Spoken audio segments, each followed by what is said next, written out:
Nuevos alumnos, muy buenas tardes. Bienvenidos al módulo de procesos mineros en su máster de prevención de riesgo y con apellido, ¿cierto? En el área minera. Un máster que busca especializar en el área de prevención de riesgo, pero con un fuerte énfasis en el sector minero. Mi nombre es Patricio Leiva Ursúa, yo soy el director del área minera de la Escuela Europea de Negocios.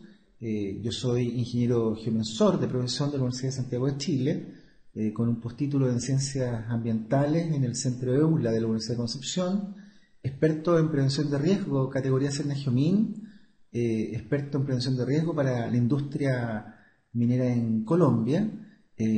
Tengo un MBA en la Universidad del Desarrollo, el doble grado académico en la Universidad de Ley de España, doctor candidato también de esa última casa de estudio. También poseo un postítulo en cierre de faenas mineras a través de JICA en Japón. Más de 15 años como directivo del sector minero, eh, habiendo llegado a ser el segundo hombre a bordo por parte del regulador, por parte del Servicio Nacional de Geología y Minería, como subdirector nacional de minería. Así que, bueno, y ocupando todos los cargos entre medio, desde ingeniero proyectos hasta subdirector, como señalaba, pero también habiendo sido director regional, director zonal del organismo, jefe nacional de departamento. Es una larga experiencia por parte del regulador, pero también 5 años trabajando en empresas privadas y 5 años también con una consultora propia. Pero bueno, vamos a partir viendo cuáles son digamos, características, por una parte, de los proyectos mineros, y antes vamos a hacer un repaso de lo que es la industria minera en Chile, para luego entrar de lleno en la primera parte, que es minería subterránea, riesgo asociado a la minería subterránea, después ver temas relacionados con minería a rajo abierto, riesgos en minería a rajo abierto, y bueno, todo lo que podamos entregar en estas semanas de estudio dentro de este programa y complementado todo esto con videoconferencias y posteriormente con clases presenciales. Vamos a partir entonces con la industria minera en Chile para que tengamos una semblanza de lo que representa para nosotros esta industria, que es sin duda la más potente, pero vamos a ir viendo en cifras la importancia de esta industria para Chile, lo que representa. Estas presentaciones ustedes la van a tener, así como ya hay, me imagino, en la plataforma presentaciones relacionadas directamente con los temas más duros, pero bueno.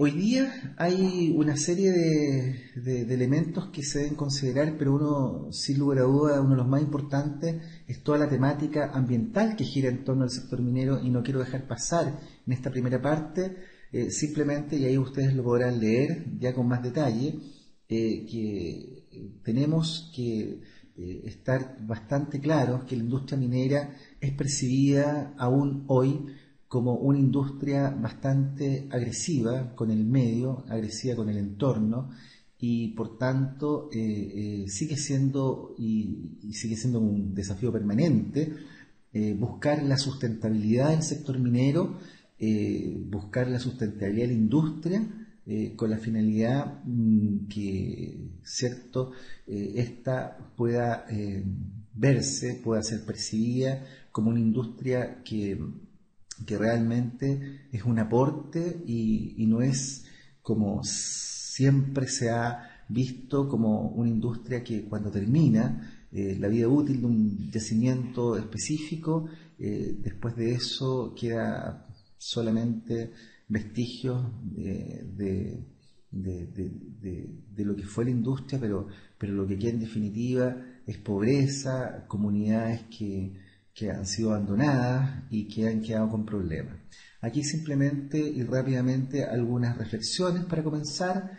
Leo textual: la tierra morirá, será lo que la luna es hoy, al menos que su historia no sea para siempre un muestrario de miserias, guerra, hambre y torturas, como ha sido hasta ahora, para que no comencemos a decir ya hoy que el hombre al final no valió la pena. José Saramago, Piedra de Luna. Voy a saltarme esta y me voy a esta de Indira Gandhi: la peor forma de contaminación que existe en el mundo es la pobreza. No se olviden que el sector minero, la industria minera, está en la retina de mucha gente aún como una de las industrias más contaminantes, y probablemente por las malas experiencias que se han podido constatar en muchos países donde por malas praxis la industria minera al final entrega eso como consecuencia. Bueno, ahí simplemente esta diapo, que no la voy a leer, señala la importancia de la industria minera en Chile, señala la importancia respecto de las ventajas comparativas que exhibe nuestro país en términos de los minerales que se encuentran distribuidos en nuestro territorio, específicamente en el norte de Chile, ventajas comparativas que se han ido traduciendo en ventajas competitivas cada día más, y eso probablemente es lo más importante. También esta otra diapo señala la importancia de la gran minería, la existencia de la gran minería en Chile, una gran minería que está en manos por una parte del Estado a través de Codelco Chile, y por otra parte a través de una serie de operadores y de controladores que también están distribuidos en nuestro territorio, como digo, específicamente en el norte de Chile, y donde fundamentalmente nuestro principal producto, como ustedes lo saben perfectamente, es el cobre, no obstante que hay otra serie de minerales de menor importancia, pero que también son explotados en nuestro país. Así como también poco o muy poco, pero también existe hidrocarburos, existe gas natural en el sur de Chile. La industria minera, entonces, aquí también señalar que debe tener como un gran norte el cuidado ambiental, el cuidado del medio ambiente, tener muy claro, y para eso hay que ser muy riguroso en entender muy claramente cuáles son los procesos que la industria minera utiliza para beneficiar los distintos elementos de la tabla periódica que se generan, ¿cierto? Saber cuáles son los impactos que se generan en el medio, entender que esta industria debe evaluarse sus complicaciones al medio ambiente desde la etapa de diseño hasta la etapa hoy día de cierre, y más adelante veremos en otro módulo que Chile ya cuenta con ley de cierre, cuenta con la ley 20.551, y también el reglamento de cierre de faenas mineras también se publicó recientemente, y por tanto hoy, desde el 12 de noviembre de este año, del año 2012, pasa a ser obligatorio que todas las empresas mineras presenten un plan de cierre, el cual después lo vamos a conversar, pero la gracia es que este plan de cierre debe ser debidamente valorizado y posteriormente debidamente garantizado.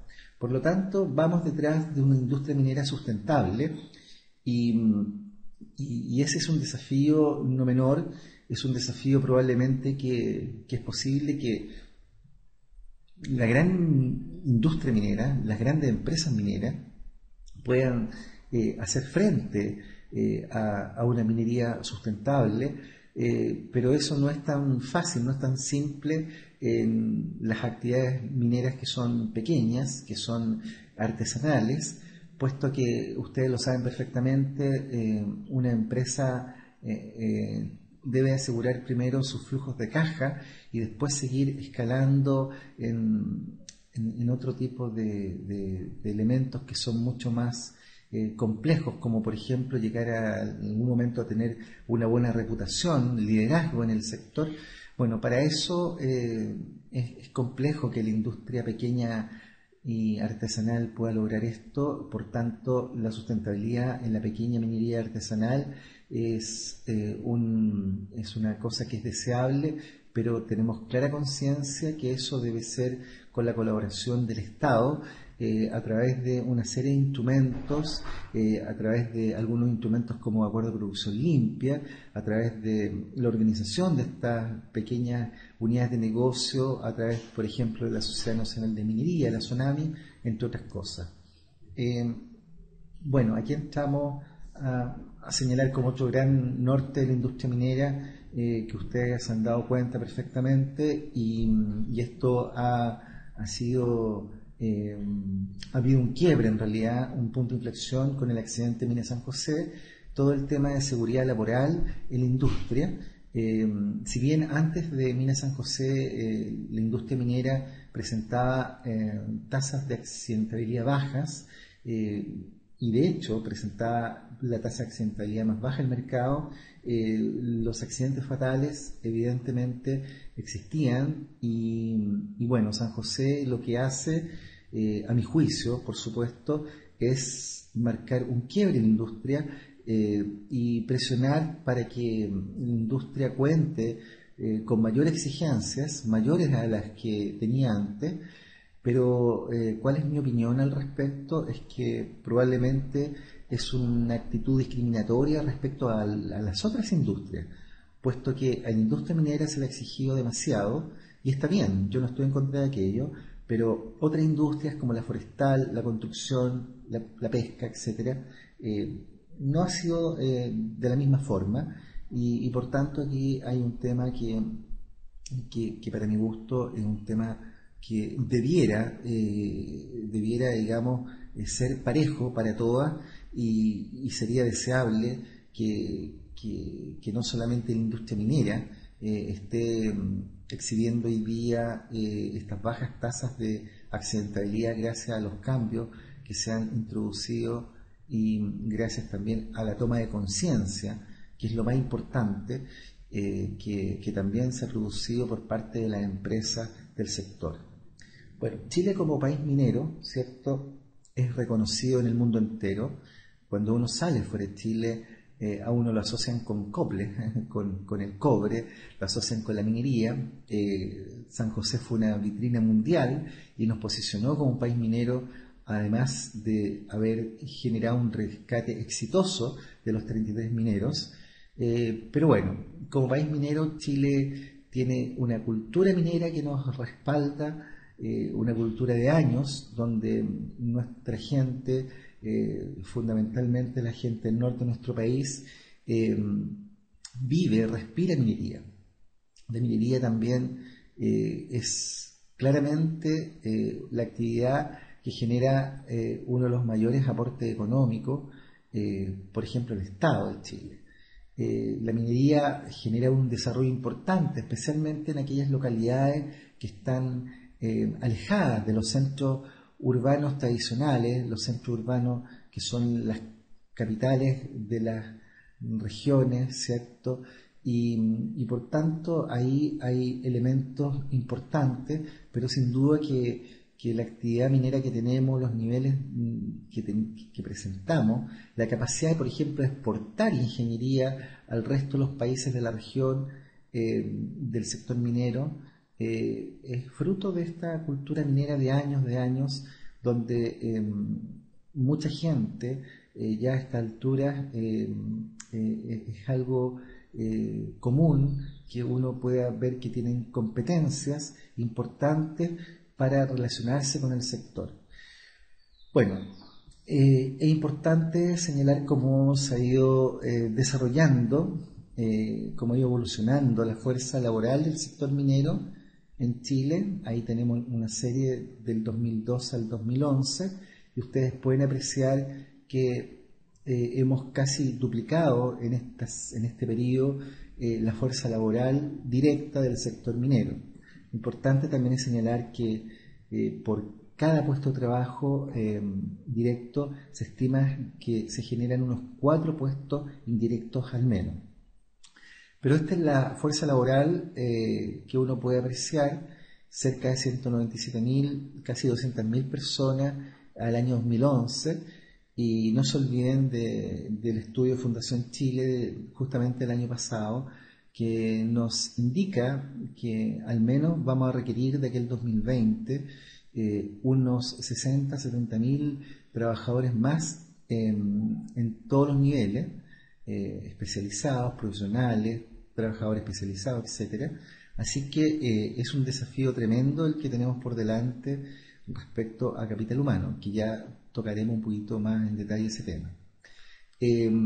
También tenemos una presencia creciente de mujeres en el sector minero, y ahí ustedes ven la cifra del 2007 al 2011, cómo han ido evolucionando esos números. También tenemos el total general al sumar los varones, pero si bien son números que aparentemente son discretos, son bastante significativos, y pasamos cerca de 8.000 a casi 13.000 mujeres en el sector entre el 2007 y el 2011, algo que, insisto, no deja de ser significativo en relación a la fuerza laboral que se ocupa en el sector minero, y en este caso incorporación creciente de las mujeres.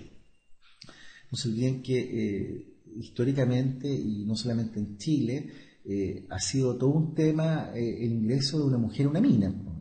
No ha sido fácil que una mujer se haya ido ganando los espacios en la actividad minera, puesto que todo este tema de la superstición, que la mina se iba a poner celosa porque una mujer entrase a una faena minera, sobre todo una mina subterránea. Entonces, bueno, ha sido todo un tema de tener que ir rompiendo paradigmas, derribando supersticiones, bueno, cuánta cosa, pero todo esto ha permitido el ingreso de la mujer a la actividad.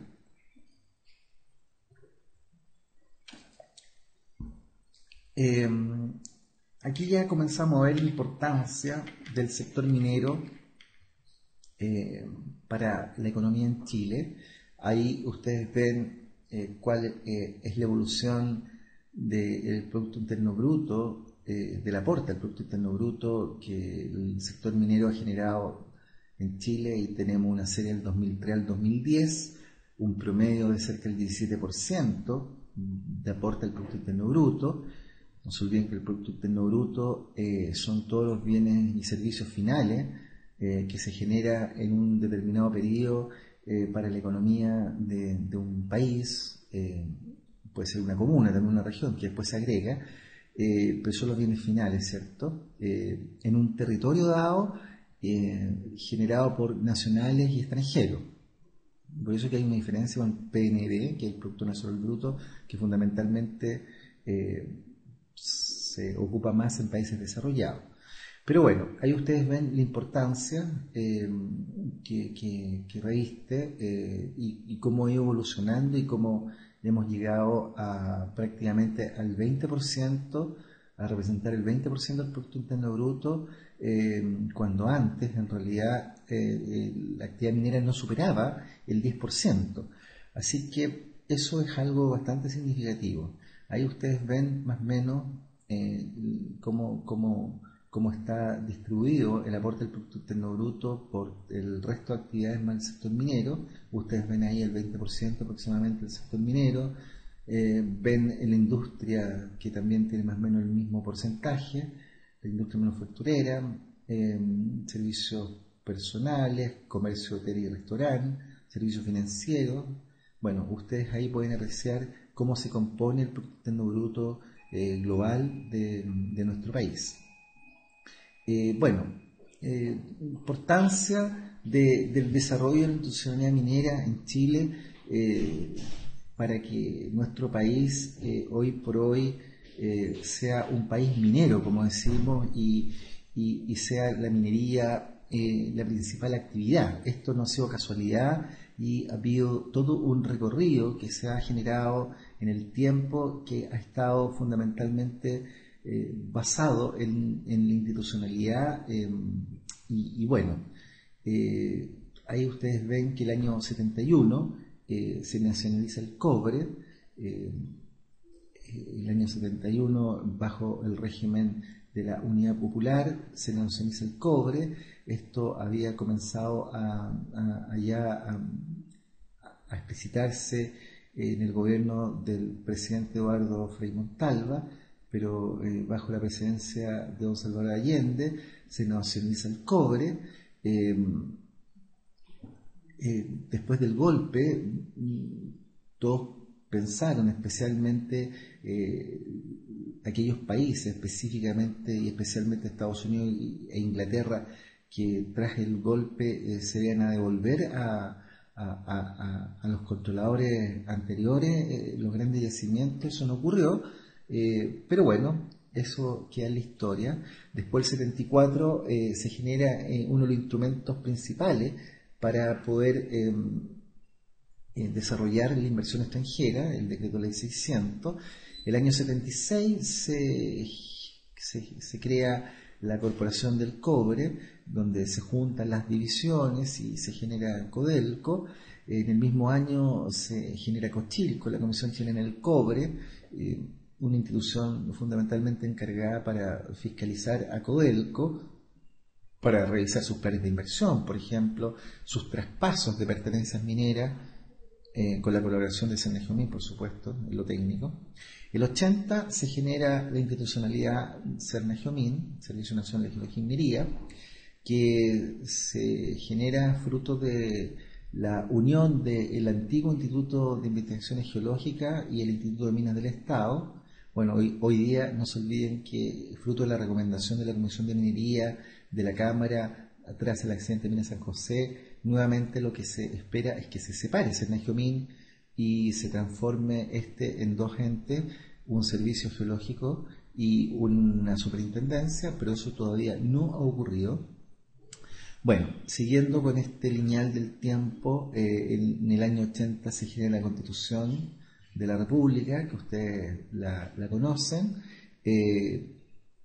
Bueno, esta Constitución genera algo importante para el sector minero, genera en su capítulo 19, número 24, la importancia que le otorga la Constitución al derecho de propiedad respecto a una concesión minera, y de ahí surge, yo diría que este delito, de ahí parte nuevamente la posibilidad que Chile se transforme en una potencia minera mundial, gracias a que junto con la Constitución, con el año 82 la LOC, la Ley Orgánica de Concesiones Mineras, y el 83 con el Código de Minería, estos tres cuerpos legales, fundamentalmente el Código, la LOC y parte de la Constitución, le entregan una certeza técnica y jurídica al tema minero, que ha permitido hasta el día de hoy que los inversionistas hayan podido llegar a nuestro país y seamos hoy, insisto, lo que somos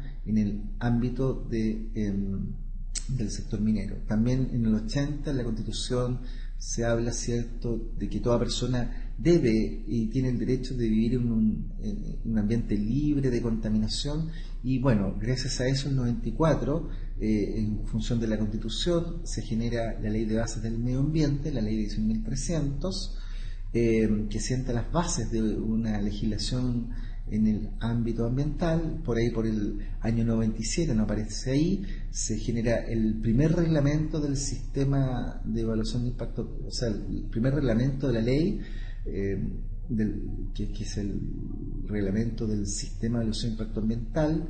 Hoy día hay un borrador porque se está modificando ese reglamento. El 2005 se establece el famoso royalty. Acuérdense todo lo que se trabajó en esas materias para que nuestro país tuviera el royalty, fruto de que los legisladores pensaron que no bastaba con la patente que se les cobraba a las concesiones tanto de exploración y de explotación, que son valores muy exiguos, muy bajos.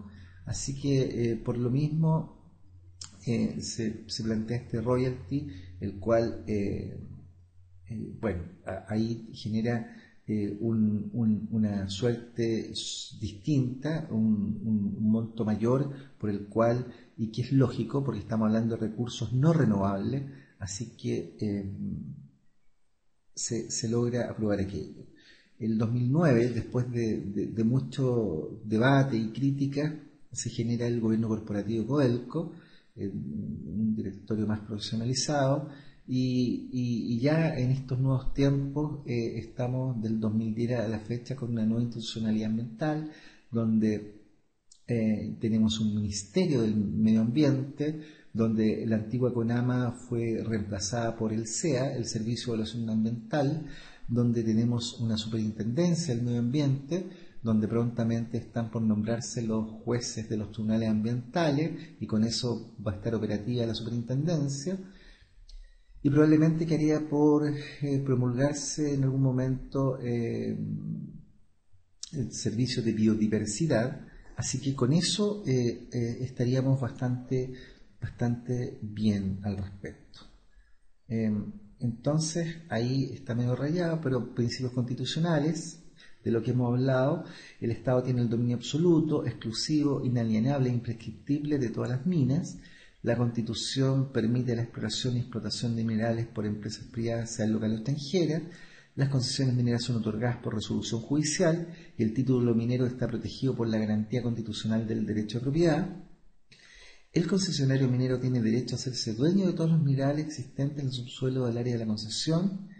En caso de expropiación, el concesionario minero será compensado por los daños patrimoniales que se le ocasionen. Respecto a la política económica, Chile ofrece seguridad en la inversión y frecuentemente ocupa lugares destacados en los rankings de clima de inversión. El dinamismo económico y el ambiente de inversión en Chile es el resultado de una democracia estable y políticas públicas adoptadas con consenso político. Existen compromisos de responsabilidad fiscal y estricto manejo macroeconómico. Ahí ustedes recuerden que está el superávit fiscal, el 1%. Ejecución de políticas públicas destinadas a promover el beneficio social asociado al desarrollo económico. Se promueven las relaciones comerciales a través de una red de acuerdos de integración económica, tratado de libre comercio y protección de inversiones. El gobierno de don Eduardo Frei, acuérdense que comienza a viajar por todo el mundo una serie de delegaciones para abrir nuevos mercados, a suscribir tratados y cuánta cosa. Principios del régimen de inversión extranjera, simplemente nombrarlo: no discriminación. Estamos hablando respecto de las personas que son de otros países y quieren traer lucas a Chile, ¿cierto?, para invertir en el sector.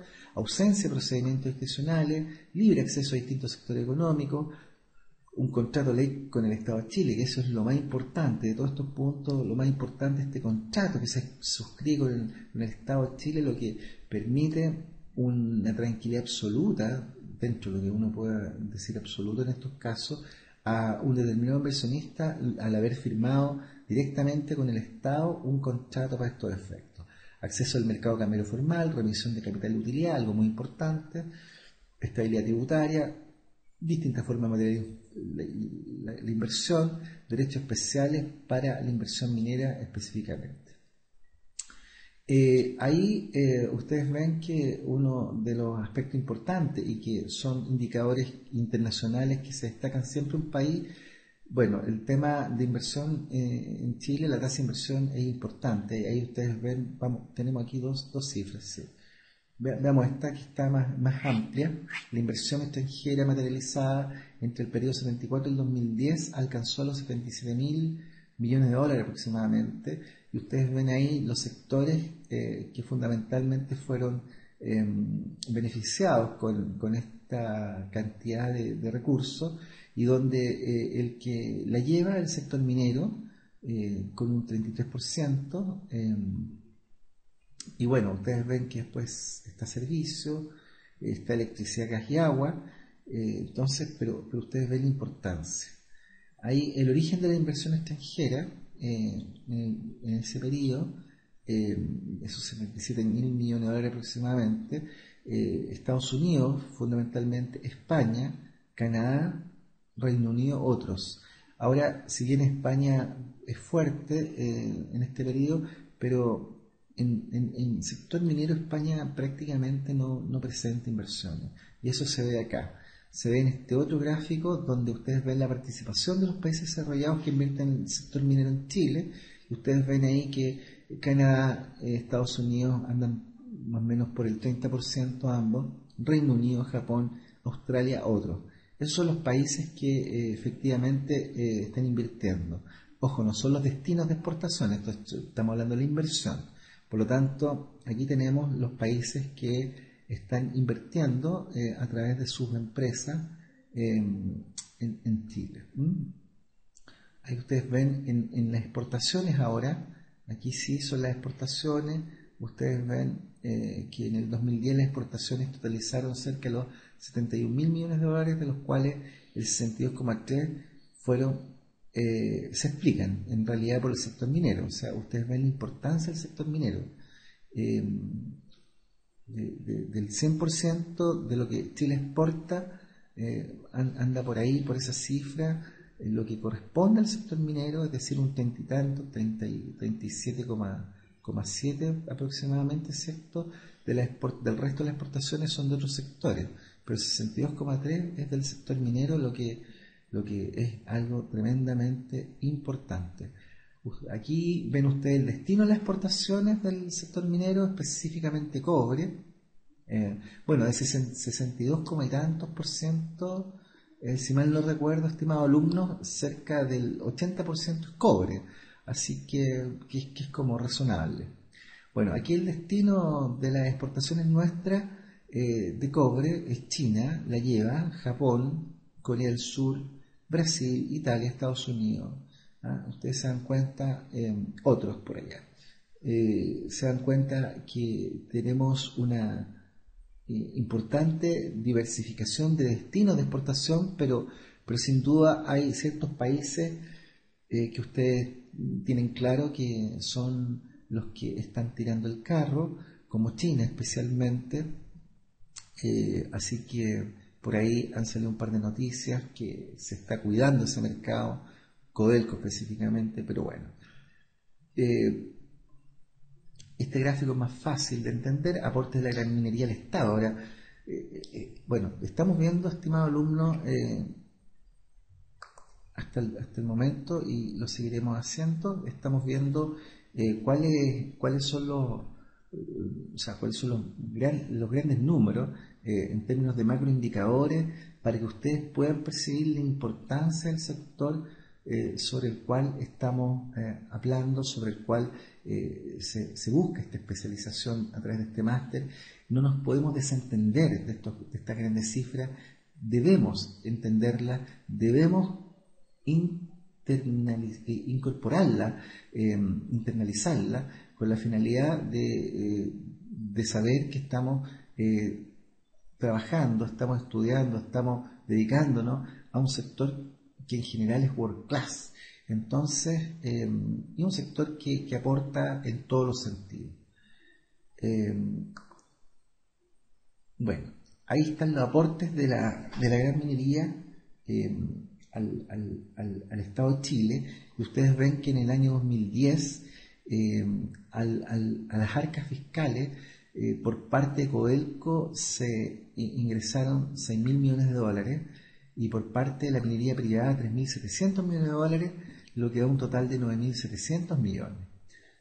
Ustedes ven que en el periodo 2006-2010 el aporte de Codelco alcanzó los 32.000 millones de dólares y los privados los 20.300 millones de dólares, totalizando 52.500 millones de dólares.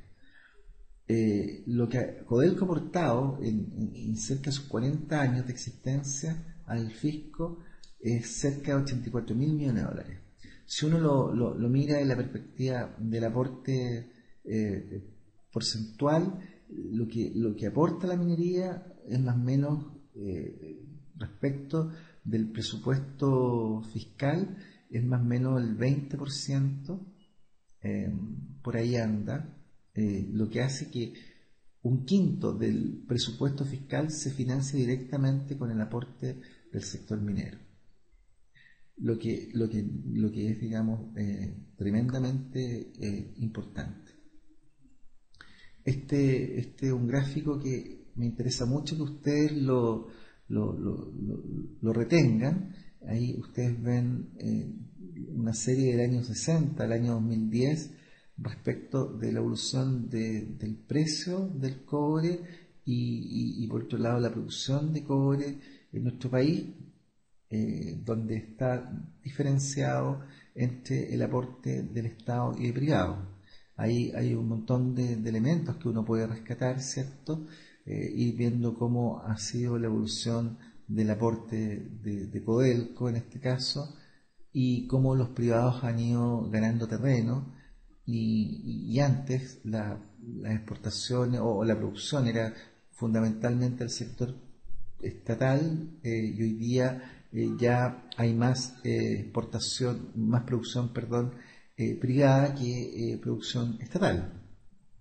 Ustedes ven que el año 60 eran aproximadamente 500.000 toneladas de cobre fino, toneladas métricas, y hoy día hemos superado las 5 millones de toneladas métricas de cobre fino. Entonces ustedes pueden apreciar la evolución de la producción del cobre. Entonces este es otro digamos, gráfico importante que debe ser digamos, bien retenido por ustedes. Ahí tenemos la producción proyectal 2020 también, una producción que se espera que supere las 7 millones de toneladas de cobre en nuestro país. Es una producción que está compuesta por proyectos nuevos, también por proyectos existentes. En el fondo ahí, como dice, por producción base, por producción nueva. Bueno, ahí tenemos aumentos y disminuciones, pero fundamentalmente esto tiene que ver con el portafolio de proyectos que vamos a ver más en la próxima diapositiva, que es esta. Pues estos proyectos que son algunos expansiones y algunos simplemente son proyectos nuevos y que es la cartera que se espera que se materialice de aquí al año 2020. Por tanto, ahí esto es importante que ustedes también manejen esta cartera de proyectos, donde fundamentalmente los proyectos son de cobre, y por ahí aparecen los 4 proyectos de oro, siendo el más importante de oro, más importante que el resto de cobre inclusive, el proyecto Cerro Casale, que está en la tercera región.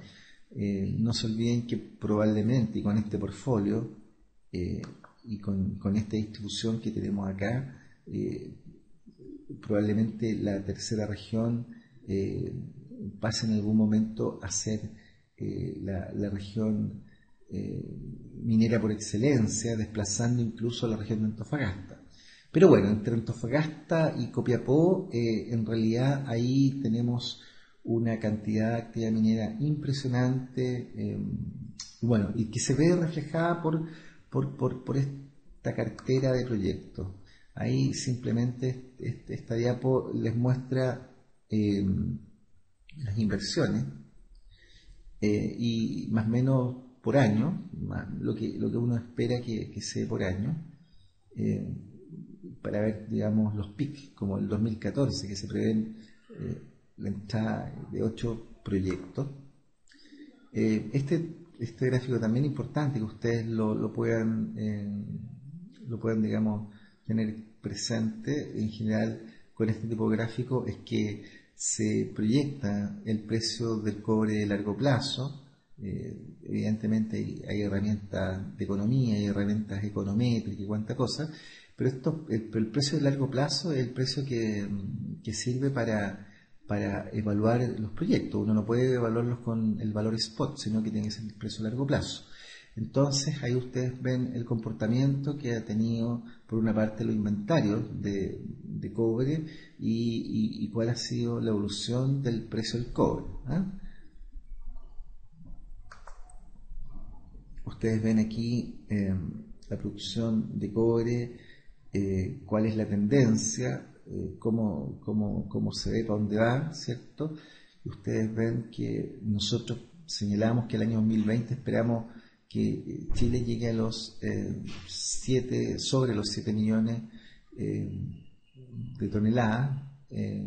También ahí aparece la participación mundial de cobre de Chile en el año 60, que era un 12,6%, al año 2010, que es un 33% aproximadamente, ¿cierto? Aquí tenemos la contribución mundial de cobre en este otro gráfico, y ustedes ven que Chile es el líder. Después están otros países como Estados Unidos, Perú, China. Ojo en Perú, Perú nos viene pisando los talones. Perú está siendo un país interesante, está siendo un país que está generando condiciones importantes para que puedan los distintos inversionistas optar por Perú. Así que eso es algo que hay que destacar. Aquí vemos exportaciones de cobre por continente, ¿cierto? Ahí tienen Europa, América, Asia, otros, distintos tonos. También pueden ustedes ver ahí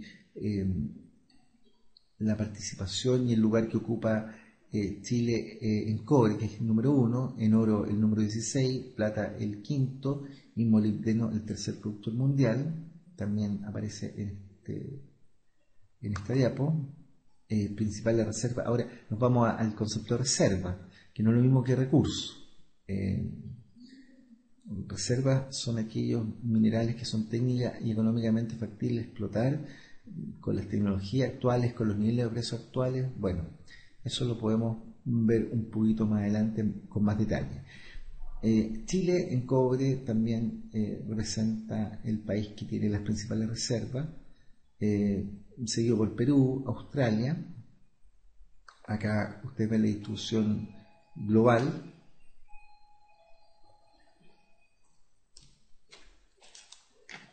De reserva de cobre en el mundo, de cómo están distribuidas geográficamente en el mundo. Aquí tenemos reservas de molibdeno, China, Estados Unidos, Chile, de oro, Australia, qué sé yo, Sudáfrica. Aquí un resumen: producción de cobre, oro, molibdeno, plata. Hay principales países productores de cobre, siendo Chile, ¿cierto?, con más de 5 millones de toneladas. Participación, ahí tienen al lado el cuadrito, más o menos lo mismo. Bueno, aquí algunas faenas que están en operación, que me imagino que ustedes conocen bastante de ellas. Codelco, con sus divisiones, Escondida, Collahuasi, Pelambre. Bueno, ahí ustedes pueden ver, y también señalar ahí que Codelco y Escondida concentran el 51,3% de la producción de cobre nacional. Sin duda son las más grandes. Ahí tenemos índice de intensidad de uso del cobre por países. Es un índice, por lo tanto, pero ustedes ven ahí que países de la OCDE son los que la llevan.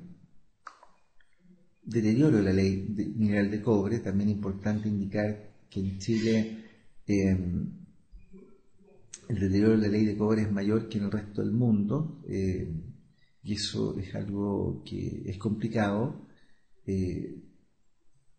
pero bueno, es un hecho la causa.